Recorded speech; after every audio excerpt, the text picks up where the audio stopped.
Ang may hawak ng province of Isabela is si Governor Rodito Albano. Si Rodito at si Tony Pet Albano, yung congressman ng Isabela dati, o hindi ko alam kung hanggang ngayon, nasa circle yan ni Speaker Martin Romualdez. Isang grupo yan sila. Paano ko nasabi? Dahil alam ko na matalik na magkaibigan si Tony Pet Albano at si Martin Romualdez. Si Congressman D, kung mapapansin nyo, lagi lang yan nakadikit kay Congressman Rodito Albano. So yung pagpapalit nila ng speaker dyan ay para lang yan masabi ng mga tao na meron silang ginawa sa House of Representatives sa reklamo at sa galit ng mga tao. Pero ang totoo niyan ay sila lang din yan.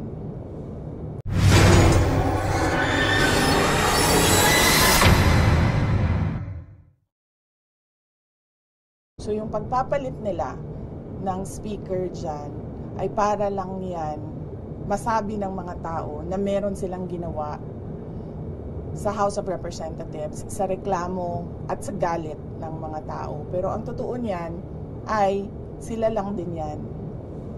Wala ako reaction sa resignation niya, no? Meron lang akong reaction sa kung ano yung ginagawa ni BBM. Hindi niya dapat hinahayaan yung mga congressman na basta na lang umalis ng bansa o basta na lang mag-resign to evade accountability doon sa mga nakita natin na pag-chop-chop ng budget natin at pagkuha ng pera ng bayan para bumili sila ng mga properties, bumili sila ng mga jets, bumili sila ng properties abroad, at lahat nung kanilang na makikita natin sa lifestyle nila.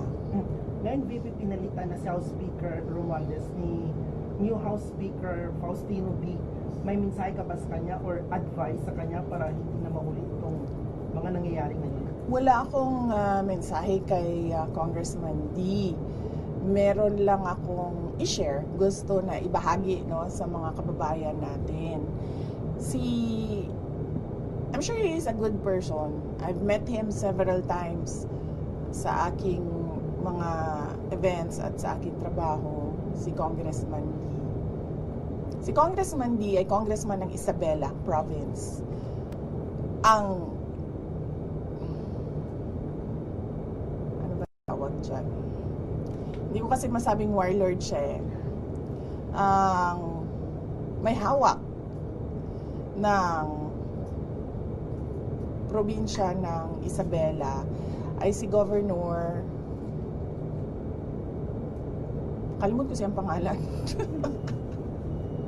Albano, si Rodito. Ang may hawak ng province of Isabela is si Governor Rodito Albano. Si Rodito at si Tony Pet Albano, yung congressman ng Isabela dati, o hindi ko alam kung hanggang ngayon, nasa circle yan ni Speaker Martin Romualdez. Isang grupo yan sila. Paano ko nasabi? Dahil alam ko na matalik na magkaibigan si Tony Pet Albano at si Martin Romualdez. Nakasama ko sila noong hindi ko na rin maalala kung anong taon yon, pero sa kasal ng anak ng isang senador, nakasama ko sila at doon ko nalaman na matalik sila na magkaibigan.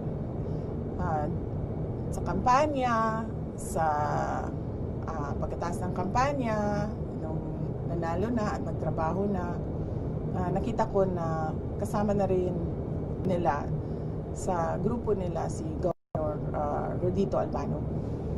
Si Congressman D, kung mapapansin nyo, lagi lang yan nakadikit kay Congressman Rodito Albano. So yung pagpapalit nila ng speaker dyan ay para lang yan masabi ng mga tao na meron silang ginawa sa House of Representatives sa reklamo at sa galit ng mga tao. Pero ang totoo niyan ay sila lang din yan. Grupo lang din yan ni Martin Romualdez, ni Sandro Marcos, and of course, syempre, papunta na rin yan kay BBM. So sila lang din yon, sila lang din yan, at sila lang din nag-usap kung ano ang gagawin nila, at sila lang din ang nagplano kung anong gagawin nila sa 2026 budget, because this is all about, number one, the presidential elections of 2028 and the budget of 2026. Kasi inubos naman na nila yung 2025, di ba? So 2026 na pinag-uusapan dito. Oh, definitely, there is no stability at all with regard to our government institutions. Hindi lang ngayon, even before. We saw how they abused the power and the institutions for their gains. No? Hindi lang yan siya ngayon. Matagal na ako nagsasabi, yung budget, walang nakikinig sa akin. Kailangan pa lumubog sa baha yung mga kababayan natin bago merong react na BBM ang pangalan.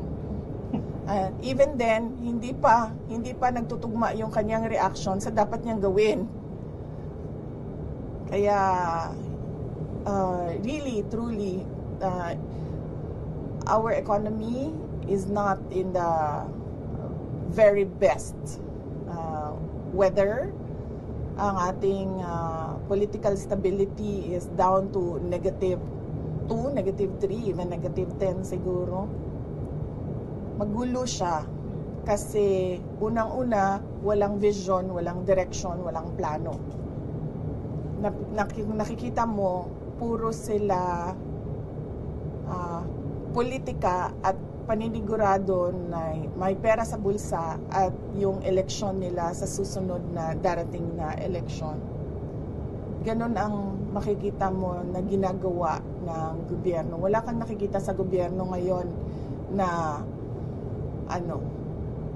big ticket projects. Hindi yung mga maliliit na sinasabi mong 10 kilometers na daan. Hindi yan gusto natin makita, no, sa ating pamahalaan. Mga maliliit na kung saan-saan nilagay, yung iba hindi pa talaga nilagay, nawawala pa, yung iba substandard pa. Hindi ganyan na klase ng mga projects ang gusto natin na nakikita.